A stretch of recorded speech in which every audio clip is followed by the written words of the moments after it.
All Hit Radio.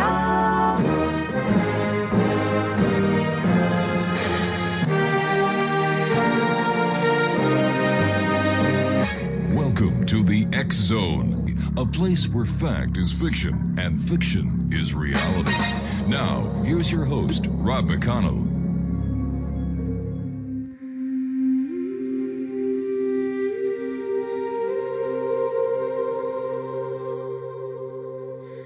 Shuffle the deck in the candlelight, whispers dancing through the night. 78 windows, secrets unfold, stories of fire, water, air, and gold.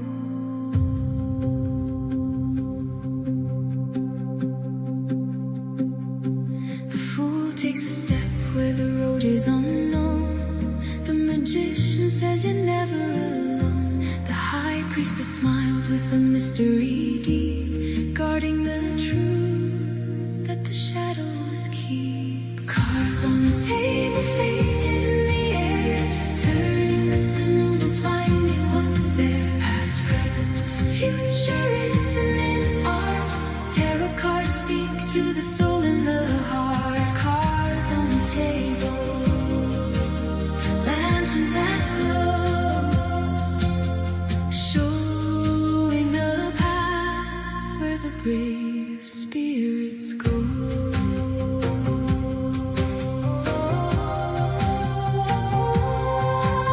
The lovers asked which road you will choose. The chariot rides when you refuse to lose. Strength holds the lion with gentle hands. The hermit walks through forgotten lands. Wheel of fortune keeps turning round. Justice is weighing what truth has found. The hanged man sees from another view. Death brings an ending, then something new. Cards on the table, fate in the air, turning the symbols, finding what's there. Past, present, future written in art.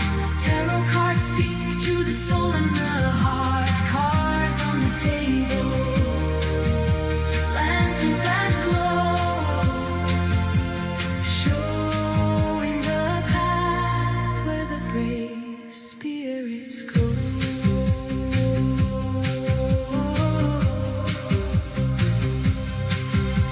The tower may fall, but the star still shines. The moon hides dreams in silver lines. The sun breaks through with a golden flame. Judgment calls you by your name. And when the world comes into view, the circle closes, then starts anew. Not just fortune, not just chance. It's life itself in a sacred dance. Cards on the table, fate in the air, turning the symbols, finding what's there. Past, present, future written in art. Tarot cards speak to the soul and the heart. Cards on the table, lanterns that glow, showing the path where the brave spirits go.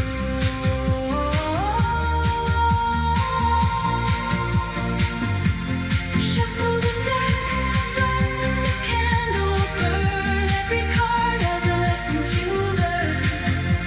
In every symbol, in every sign, the tarot speaks through space and time.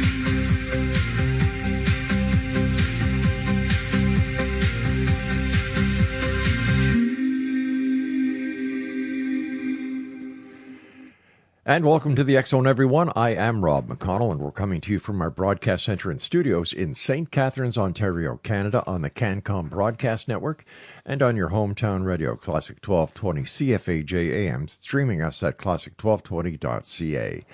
The song that we entered the show with tonight is called Tarot Cards on the Table, and it's available along with the other songs that we have created especially for the show at www.rammusic.ca. Exonation, speaking about tarot cards on the table, my guest this hour is Tara Greene. She is a high priestess, natural-born psychic, remembers her past lives and multidimensional origins. She's internationally renowned as a tarot card reader, a Canadian tarot card reader, I should add, astrologer, woman, spiritual dreamwork workshop leader, and lipstick reader for Gucci, Estee Lauder, just to name a few of the many wonderful things that Tara does. Tara is based in Toronto, Ontario, just across the lake from us here in St. Catharines. And her website, are you ready for this? It's a real long one, Exo Nation. TaraTarot.com. T-A-R-A-T-A-R-O-T. And Tara Greene, welcome back to the X Zone. It has been way too long since you've been with us. Hey, Rob. Yeah, thank you, Exonation. Yeah, it's been a long time, but time is going so fast. It's just the way it is these days, right? It But is. thank you. Glad to be back. Tara, we're living in very strange times. A lot of things are going on, not only, with what's going on here in Canada and the United States, but around the world. And I was just wondering if you could kind of help us understand what in the name of heaven is going on. Well, because I'm mainly an astrologer as well, Mm-hmm. Astrology is the tracking of planets through time. And because we have computers and supercomputers these days, we can track events backwards and forwards for thousands of years. So the major changes that have been happening that everybody's definitely feeling are caused by the planets. And in what they call ancient Egyptian Hermetic wisdom, the Mm-hmm. phrase as above, so below means that what's happening up above in the skies is reflected down here on Earth. 5 planets changed signs all in 1 year last year. That hasn't happened in over 4,000 years. And then this year, on February 20th, 2026, 2 planets, Saturn, the ringed planet, Right. and Neptune, came together at 0 degrees of Aries. So astrology is based on a circle. The zodiac begins at 0 degrees of Aries. So those 2 planets hadn't come together at that specific degree in over 6,137 years. My gosh, it seems that not only are you an astrologer and a tarot card reader and a psychic, it sounds like you're also, an astrophysicist. Well, I'm not an astrophysicist, thank you. But, astrology gets very nerdy in times, and, Mm-hmm. you have to track these big, long cycles, right? So now, like tomorrow, this is very nice synchronicity. Synchronicity is when everything is connected, which Right. it always is. We know that in quantum physics. Tomorrow, and this is regular news, though they've been saying, go out and look at the sky tonight. As Venus, the planet that represents love and beauty and money and harmony and the arts, women traditionally, and Jupiter, the largest planet, which, was the god Zeus to the ancient Greeks. And now, those ancients could intuit all this. Now they know that Jupiter was actually protecting the Earth, right? That science now validates. They're going to be together in the sky. And so that's considered to be the best day of 2026, tomorrow. Wow. And that happens at 3:59 p.m. Eastern Daylight Time. And so it's very, very auspicious, right? So it's at 26 degrees of Cancer, the sign of Cancer, almost at the end of the sign of Cancer. So it's going to be very emotional. It's good for family. It's good for creativity. It can be a little over the top. Jupiter kind of amplifies whatever it touches, but it's considered very, very good, very auspicious. Years ago, there seems to have been every song group like the Fifth Dimension when they came out with a song called Aquarius. And everybody got on to the Aquarius bandwagon. Did Aquarius start yet? Okay, well, no astrologers are going to agree on this because everybody has their own theory. I mean, in one sense, technically, since December 21st, 2020, these 2 planets, Jupiter again, and the planet Saturn, the ringed planet, they meet every 20 years, like clockwork. Saturn represents time. And they indicate that would be considered a generation. So they came together at 0 degrees of Aquarius for the first time in over 200 years. So technically, some people say the age of Aquarius started then.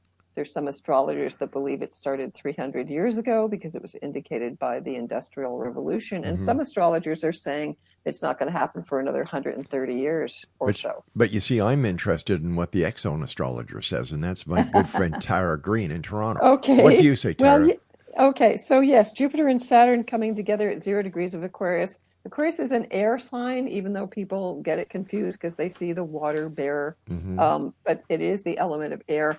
And those two planets meet in different elements for 200 years. So we've come out of 200 years of them meeting only in earth signs, except for once in 1981-82 when they made a preview, they met in air in Libra.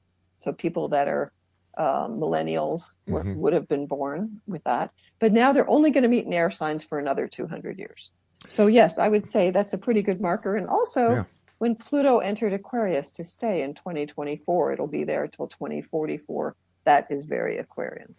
Speaking about Pluto, what happened when Pluto was demoted by the astronomers not to be a planet anymore? How did that affect astrology, or is it just, all right, they took Pluto's name away from the planets, but everybody in astrology knows that Pluto is still there? Yeah. I think basically my old website, which just I went to see came down, I had channeled Pluto right after this happened, and Pluto laughed at the 26 astronomers rather, and saying, you don't mess around with the Lord of Death. You know what I mean? Like Pluto is a big gun. And so, yes, Western tropical astrologers still consider Pluto a planet. And, you know, an asteroid Ceres was made into a dwarf planet as well because she was the biggest asteroid.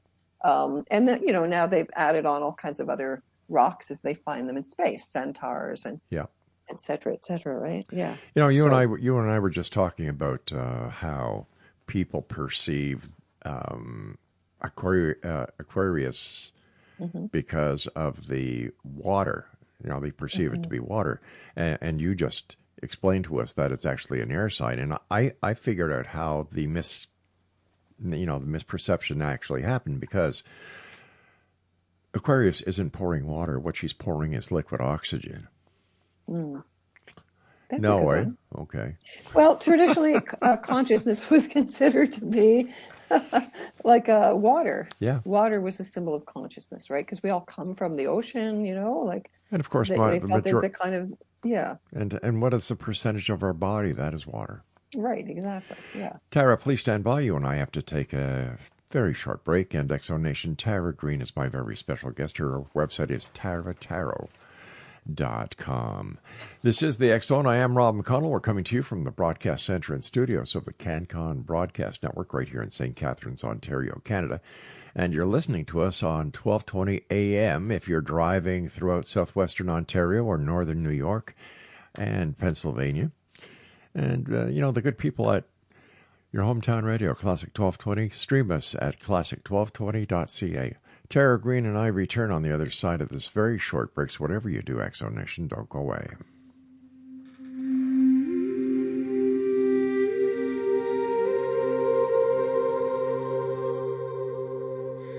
Shuffle the deck in the candlelight, whispers dancing through the night. 78 windows, secrets unfold, stories of fire, water, air, and gold.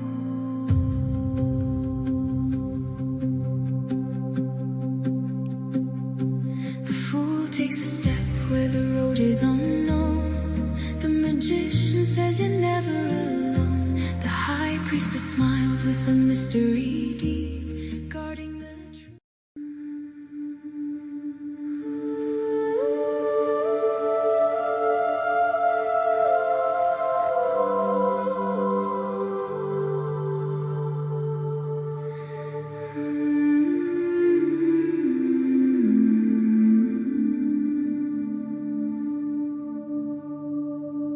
There's a whisper in the silence when the final breath is near. A gentle hand beside you, calming every fear. The room grows soft with shadows as the earthly chains grow light. And somewhere in distance burns a warm eternal light. Beyond the veil, beyond the night, past the sorrow into the light. Guiding spirits softly call. No one ever walks alone at all.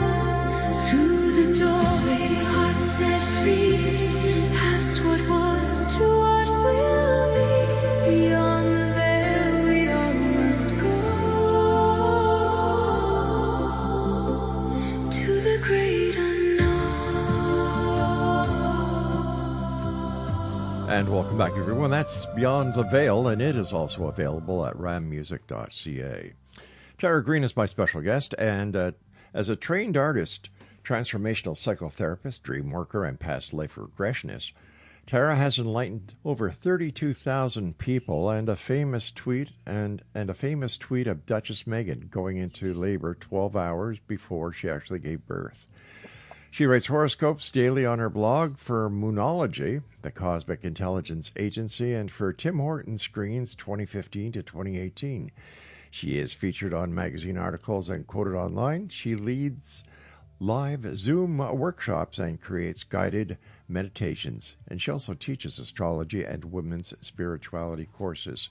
Her website, taratarot.com. Tara, we talked about what's happening here in the good old year of 2026. Going back in time, I remember having you on the show many times, and we've kept, I had Craig go back and listen to a couple of the shows that you did, and you've hit every nail on the head. Oh, really? Well, that's nice. You know, it's life is funny. And when did you first realize that you had a path that was preordained for you that you were going to follow, that included astrology, psychic mediumship, and all the great things that you do to help people?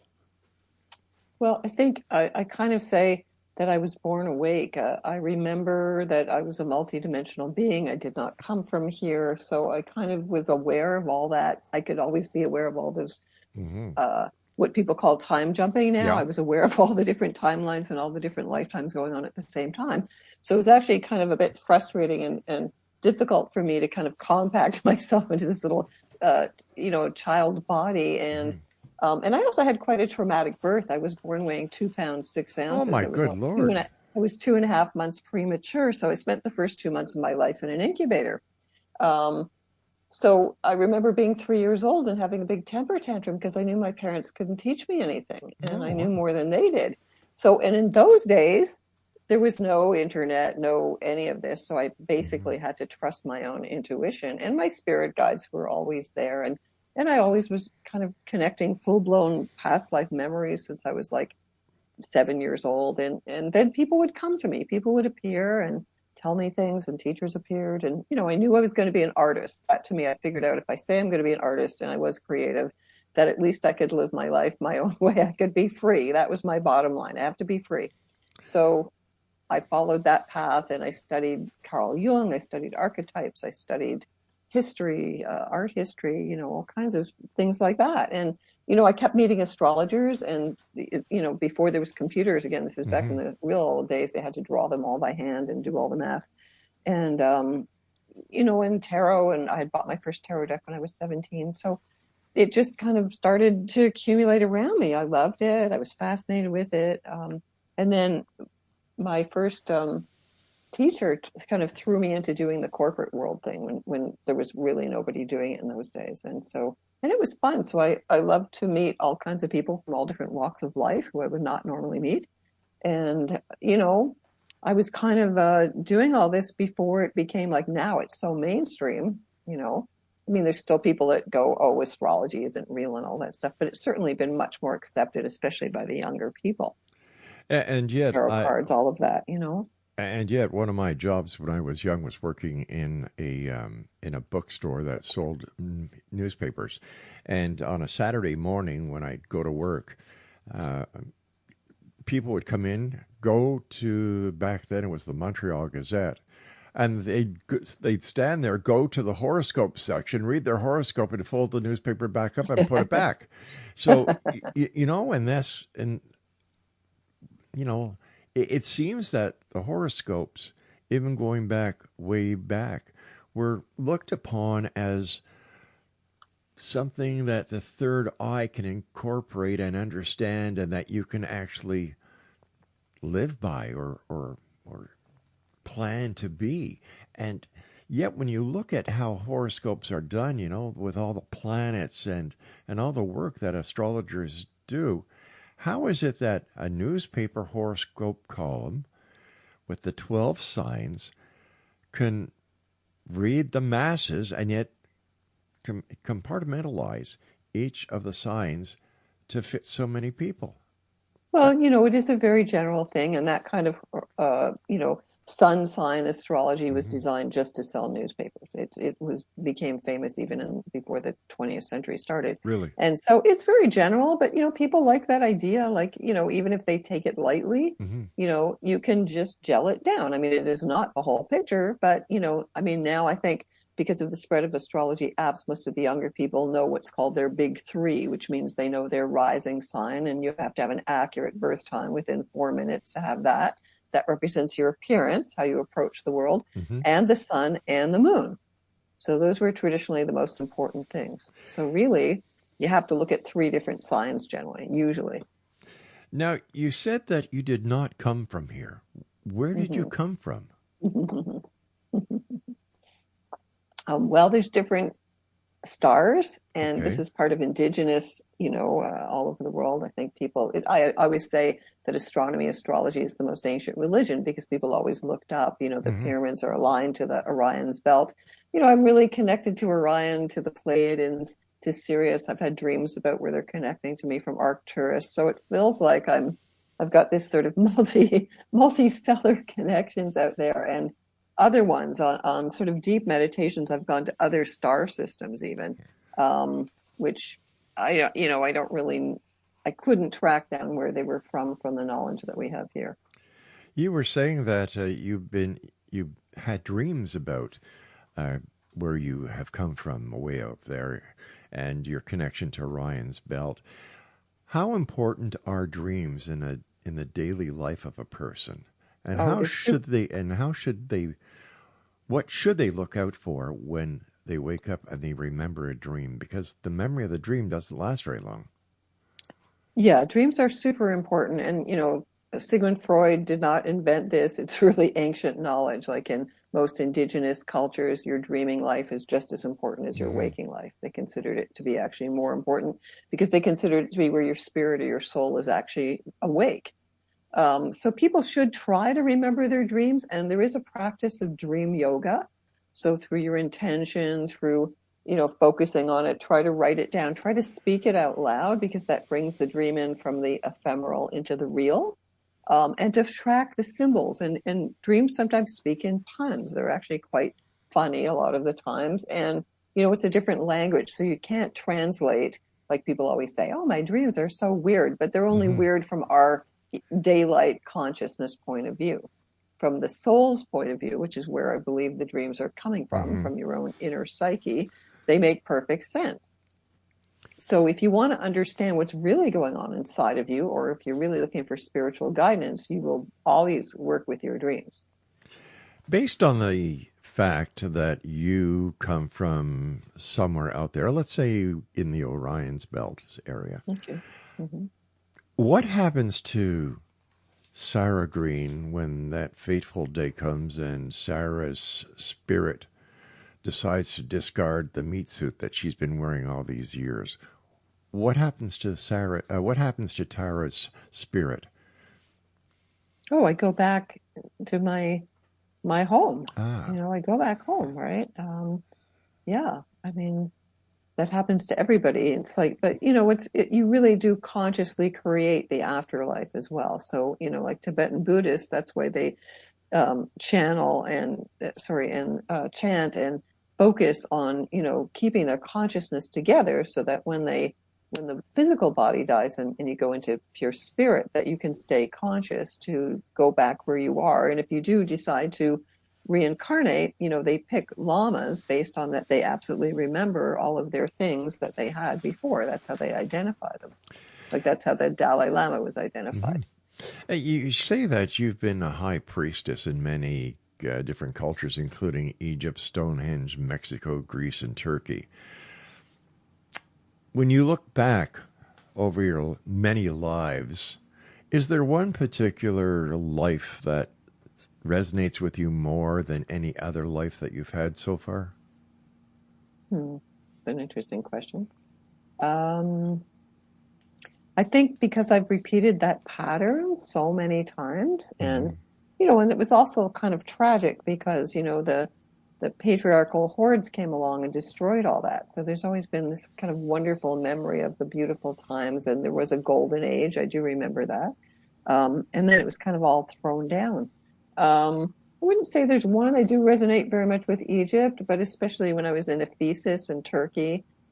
It's an amazing site. So when I go to these ancient sites, it just all kind of comes back, I'm sort of like, I think everybody follows the same kind of energy pattern, for certain timelines. And I definitely was very much feeling like I was dedicated to the earth and to the goddess and to helping women and children and all that, and being an herbalist, a midwife. I mean, that was what women did. And they were called witches because of that, and then burned at the stake later on. Yeah.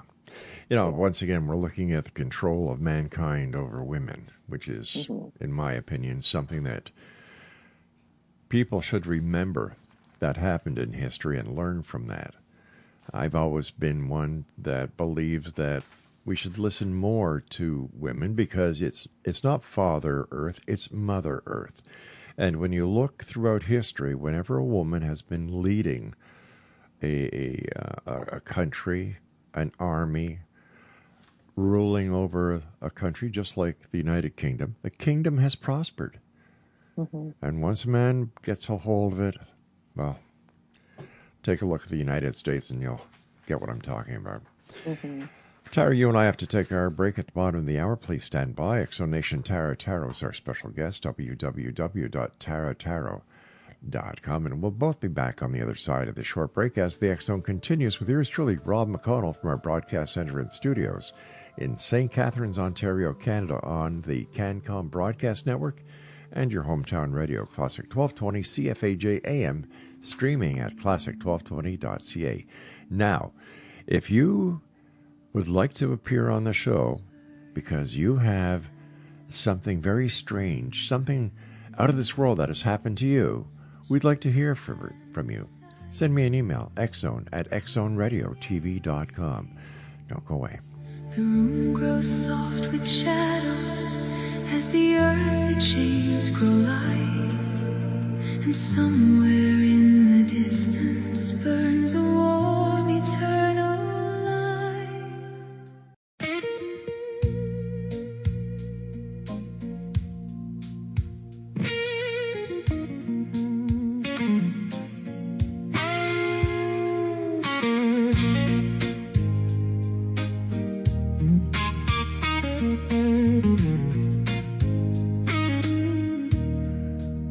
Since 1990, through the dark of the night, one paper kept searching for the truth in the light, where others stayed silent, afraid of what they'd find. The X-Chronicles opened up the paranormal mind, from UFO sightings crossing midnight skies to alien encounters and government lies. Ghosts in the shadows, whispers from the dead, ancient gods and mysteries still left unread. The truth is out there, calling through the night, in the pages of the X-Chronicles, shining bright. From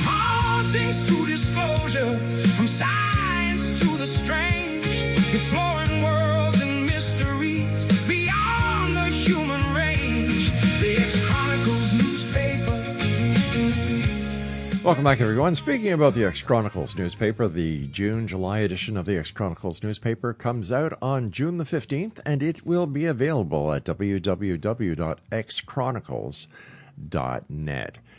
Tara Greene is my special guest, www.taratarot.com, and that's TARATAROT.com. You've also had out-of-body experiences, Tara. I believe your first one was at the age of 12 and then at 17. Mm-hmm. Can you explain to our listeners, first of all, what an out-of-body experience is?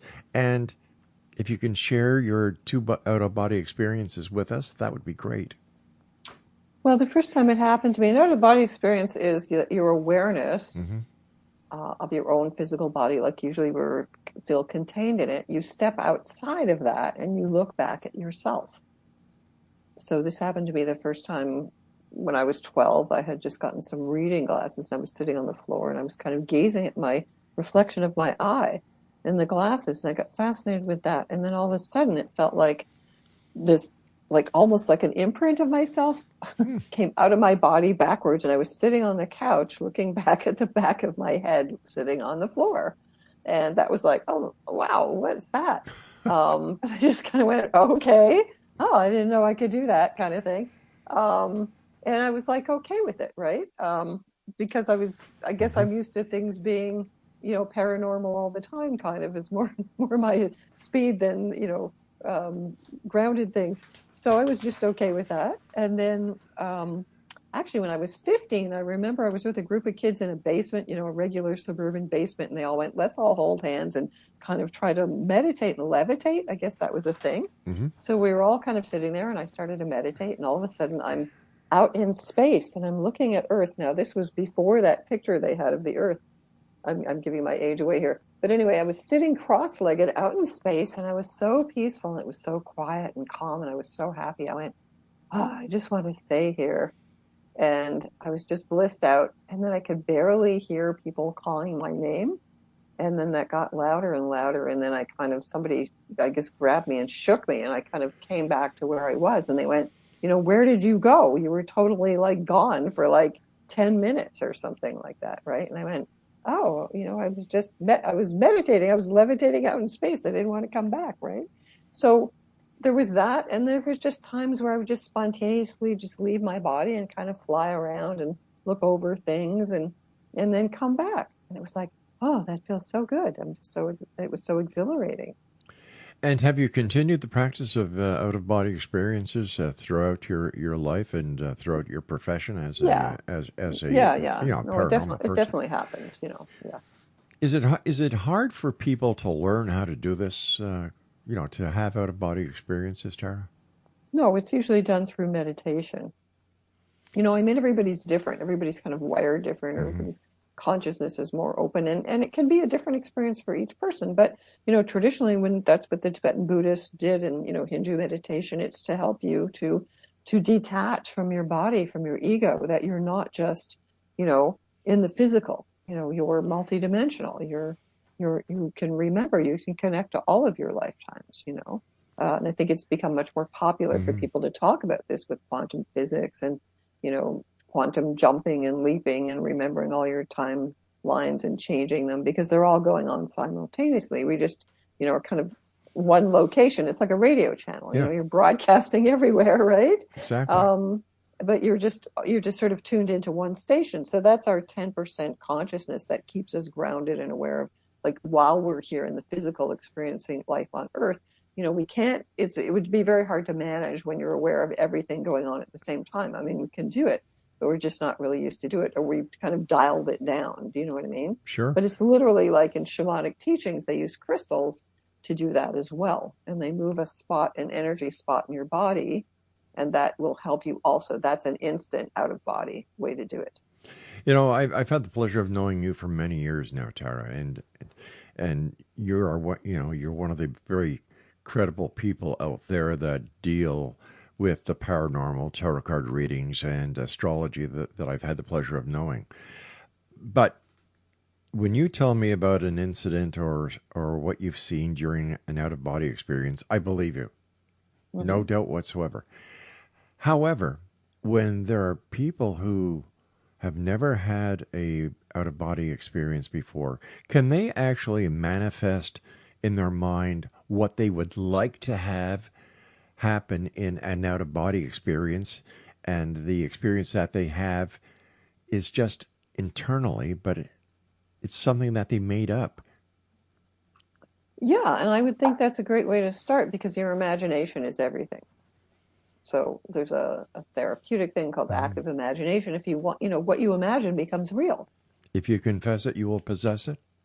Yeah, exactly. So, you just have to become aware. Oh, it's possible for me to dream. I can go visit Jupiter and talk to the beings on Jupiter because lots of people believe that, all the planets are populated by these spiritual beings.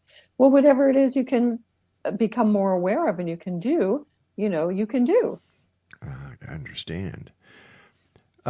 Something I wanted to talk to you about was you've had prophetic dreams, and can you share with us some of your prophetic dreams? Let's see, prophetic dreams. I'm gonna share one that my husband had, and Okay. he's an artist and he's also very psychic. And he's also a great guy, Exo Nation. Oh, thank you. So anyway, my husband, whose name is Napoleon, which is a very common French-Canadian name, Yes.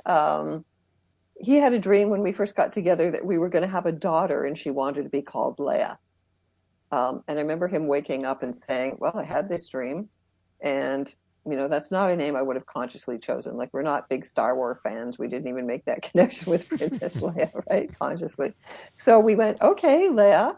And, to get her to arrive, we went to Death Valley and did a big ceremony at the spring equinox with the comet Hale-Bopp overhead and did a big ceremony to have her come in. And then when I was pregnant, we went to have a scan, and it wasn't clear, what gender she was. So we went, okay, we get it. This is just a test of our faith here, right? So a friend of mine had been creating all these beautiful children's wear clothes, and she was closing up shop, and she said, here, go take whatever you want. So we all just took all these beautiful girls' clothes. And then when she was born, it was like, yes, here's Leia, and Man. there it was, and it turns out that it was my father's sister's name, but we didn't know that because they'd never actually called her Leia. They'd call her Leona. Her name was actually Leia. Talking about coincidences, eh? Yeah.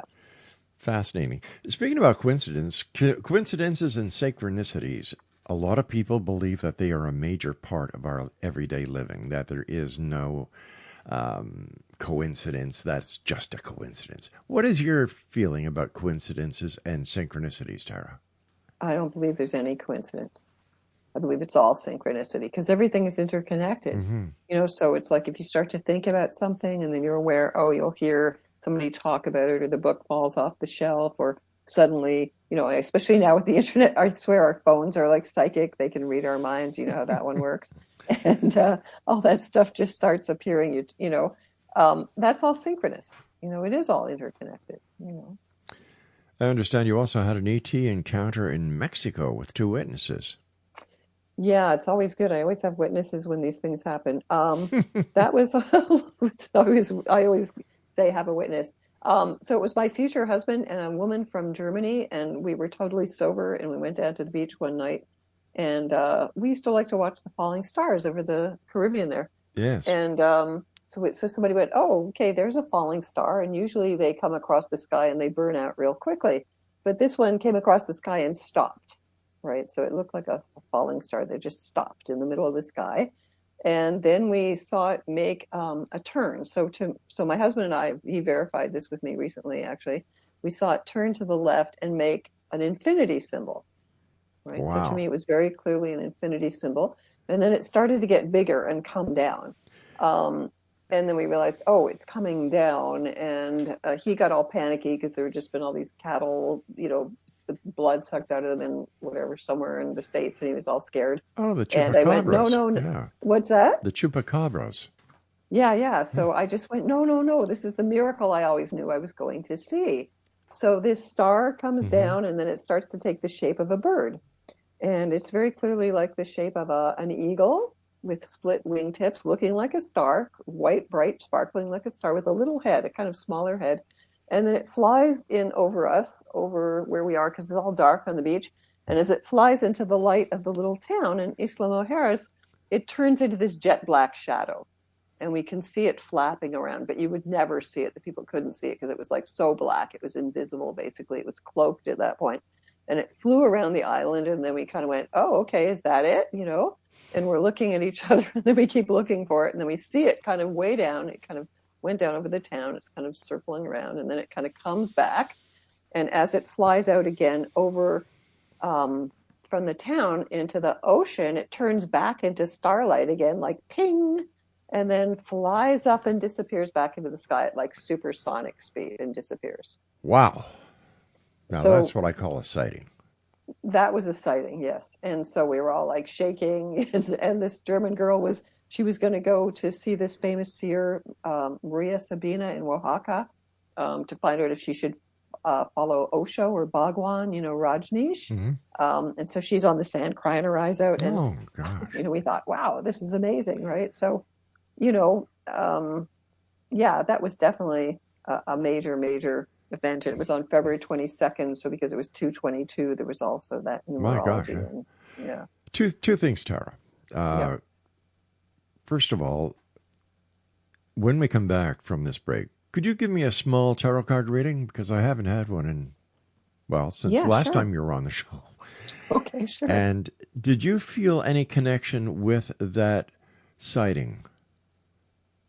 That starbird, we call it Yes, the starbird. yeah. Oh, absolutely. Well, I was told by my husband went to see a channel. He said it was from Sirius. So there you go. There's that Syrian connection again. I hate to do this, but I got to take my Yeah. break. Okay. Sure. Exonation. Tara is our website. Her real name is, I call her Tarot, but it's Tara Greene. Her website is taratarot.com. And she's in Toronto. If you'd like to get her for a private consultation, one-on-one, visit her website, taratarot.com. I'll be back on the other side with Tara as we continue here in the X Zone from our Broadcast Center studios in St. Catharines, Ontario, Canada, on the CanCon Broadcast Network and your hometown radio, classic1220.ca. Afraid of what they find. The X-Chronicles opened up.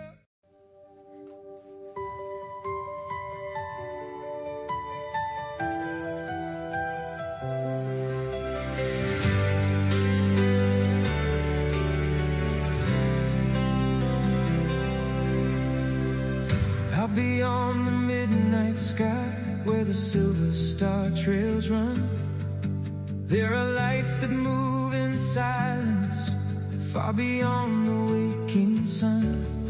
Some call them angels descending, some call them ships from the blue. But when they shine through the darkness, they feel like something true. Are they messengers from heaven, or travelers from the stars? Are they watching from the cosmos, knowing who we are? Angels, UFOs, heavenly visitors, lighting up the night with wonder in their eyes. Angels, UFOs, crossing forever between the ancient heavens and tomorrow's skies. Are they wings of light, or fire from above? Are they here with warnings, or messages of love? Angels, UFOs. And welcome back. Tara Taro is our special guest. Tara Greene is her name. Her website is taratarot.com. As always, Tara, whenever you're with us, time goes by so fast. I just want to say thank you so much for joining us, and I know how busy you are. So, from everyone in the X Zone Nation, thank you, Tara. Thank you, Ron. My pleasure to be here. All right, Tara, tell me what I've got to look forward to.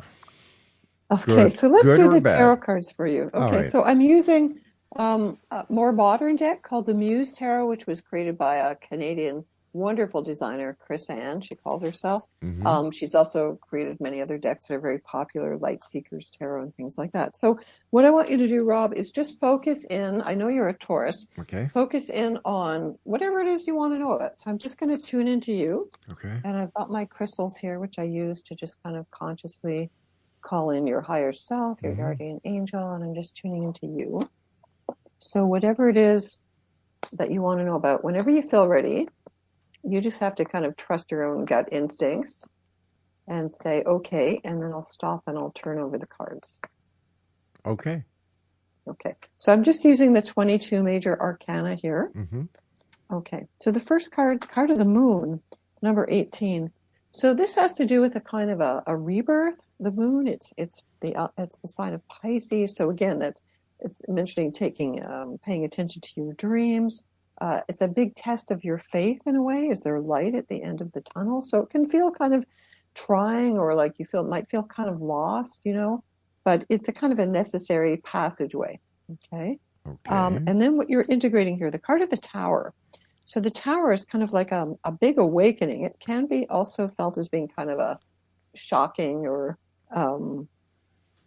destructive in a way. But again, it can also be seen as like a, kind of like a stroke of genius. You know what I mean? That wakes you up.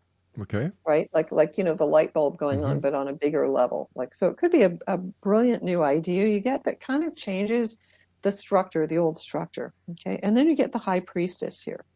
So the High Priestess, again, she is the moon. Again, it represents maybe having to rebalance things because she represents the conscious and the unconscious mind.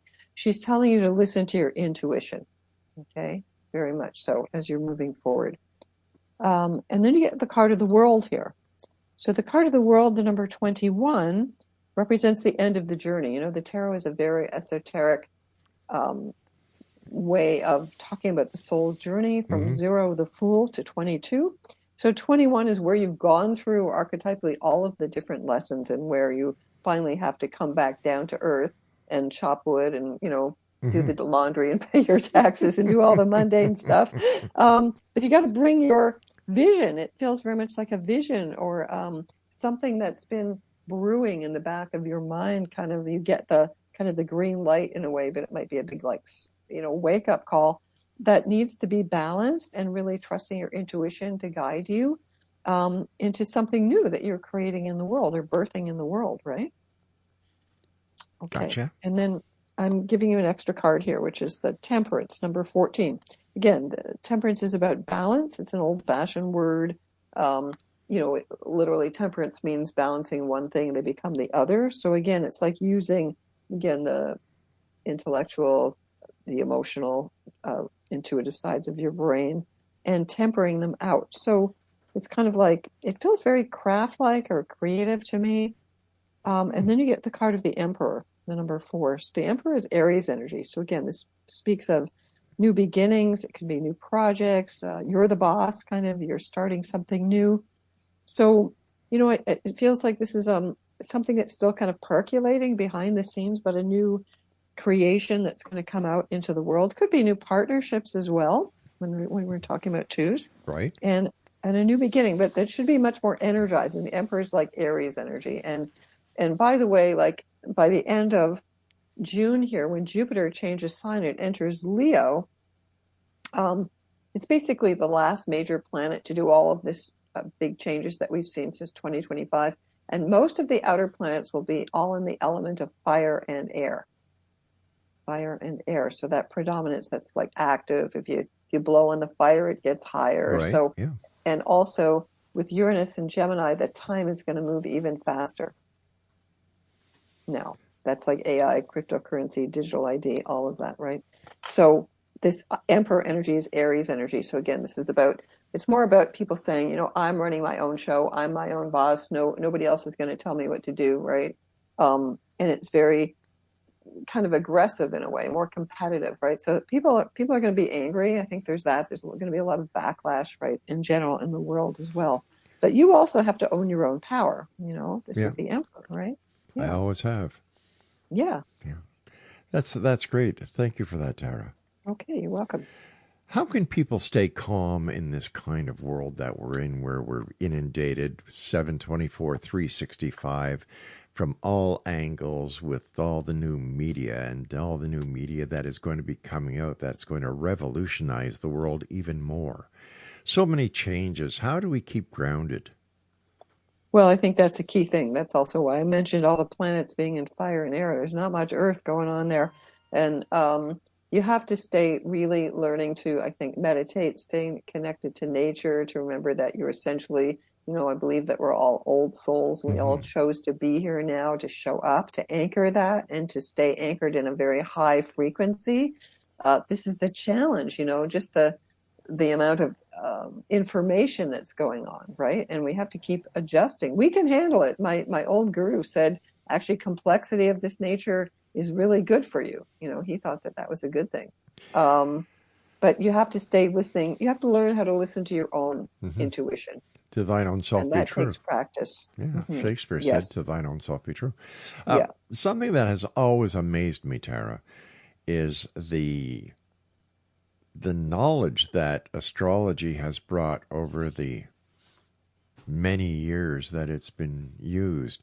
And I cannot understand where the information on the planets originated from, especially when way back then they didn't have telescopes, and yet they were able to see and incorporate planets that were even unavailable to the naked eye at times. So where did this come from? Is there an extraterrestrial connection with astrology?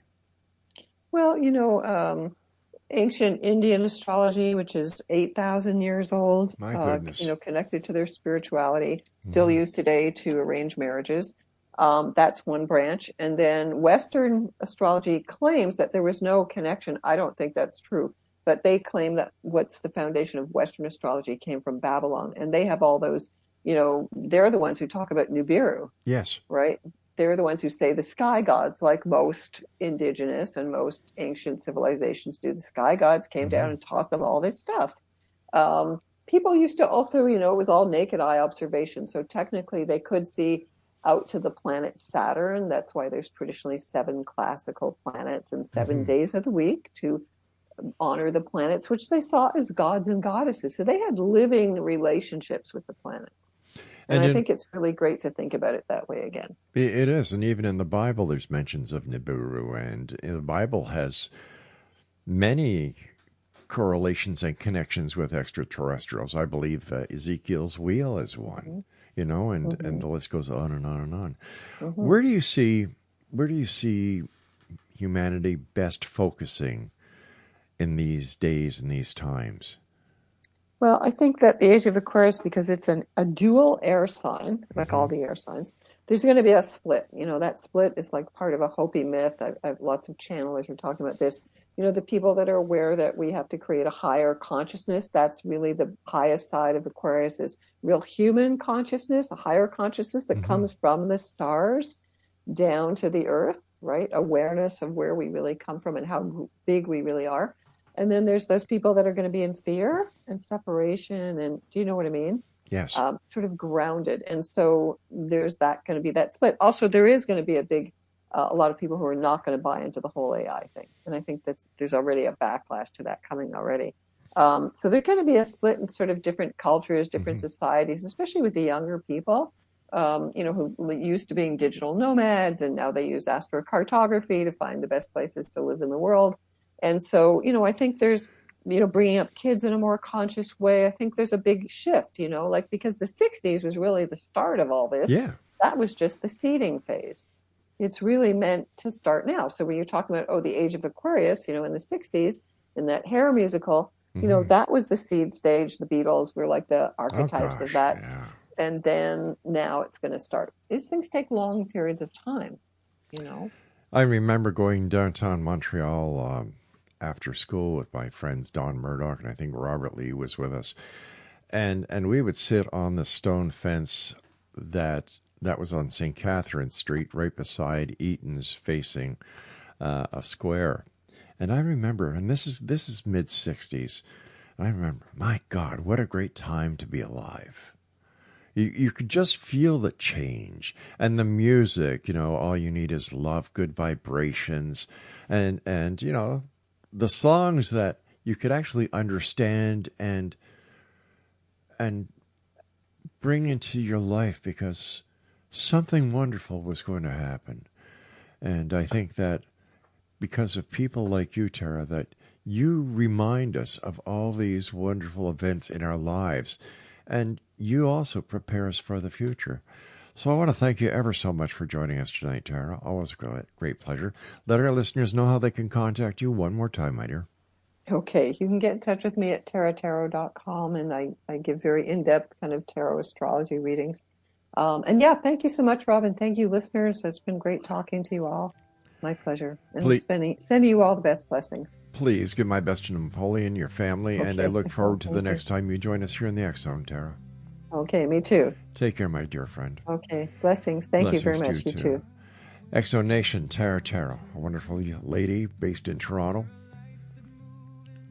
If you're looking for somebody to give you a truly in-depth reading, tarot.com, TARATAROT.com, and that is Tara Greene.